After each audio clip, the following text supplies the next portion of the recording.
ito ang first home. Ayan. Maraming bahay, no? Yan. Yan. Ito yung lugar namin, guys. Yan. Yan, first home. So, doon, papunta doon sa supermarket. Yan. Tapos dito, pwede ka rin dumaan doon. Yun ang tulay. Papunta doon. Papunta doon ng Delicia. Doon din yung mga supermarket. Doon naman, pag na Shinkansen. Dito malapit sa lahat. Yan, mga kapitbahay din. Daddy yata to. Ay, hindi. Dapat tatawag yun eh. Yan, ito ang first home. Uwi na ako maya-maya sa second home. Ay, hindi. Kala ko kay daddy. Antayin ko si Klotsky. So, yan. So, yan guys. Antayin ko muna si Klotsky dumating. Mabuti nga at maaabutan ko pa siya bago ako umuwi ng second home. Ayan. And papunta rin dito si daddy hapon kasi dala-dala niya yung isdang nakuha niya. Pinahiwa yun sa professional na naghihiwa talaga ng mga isda. No, yung magbibigay din kami dito sa first home sa mga biyanan ko. So, ito, no.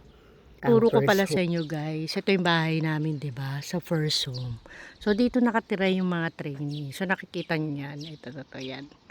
So sa likod niyan may apartment. So diyan siya nakatira. Yan. So yung nakikita niyo yun yung parang may bintana. Ito yan. Sa turo ko may bintana. Yun sa unahan niyan si Joby, yung sa kabila naman. Yan. Yan ang bahay nila. Di ba?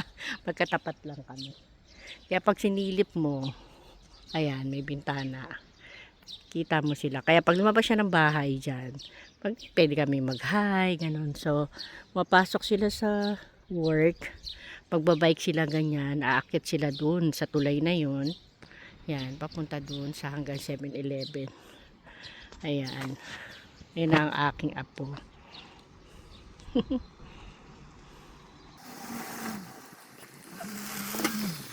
Ito na si daddy hapon. So, dito guys, sa baba ng first home, dito nakatira mga biyanan ko. So, second home kami. Pero nga nandun yung mga anak ko. So, ito yung kanilang kitchen. Ayan, dala ni daddy yung pinahiwa niyang mga isda. Ito, may nakuha pa siyang maliit na isda. So, ayan guys, iba-ibang klaseng cut ang ginawa sa isda. Merong pang prito, may sashimi. Ayan. O, diba? Ang sarap, guys. So, nagbigay ako sa taas. Sa mga anak ko, nagbigay din kami dito sa mga biyanan ko. Yan. Ito, guys, yung pangalawang huli nila dati nung April 9 na nag-fishing sila. And finally, ito na nga, pauwi na kami sa second home. Ayan. Ayan ang first home, guys. So, 15 minutes pa uwi papunta sa bundok ng Tralala at nag-enjoy naman ako, nakasama kong aking mga anak at apo. 2 gabi ako natulog dito sa first home. Yan lang guys, ang share ni Mami Housewife. Thanks for watching dito sa first home.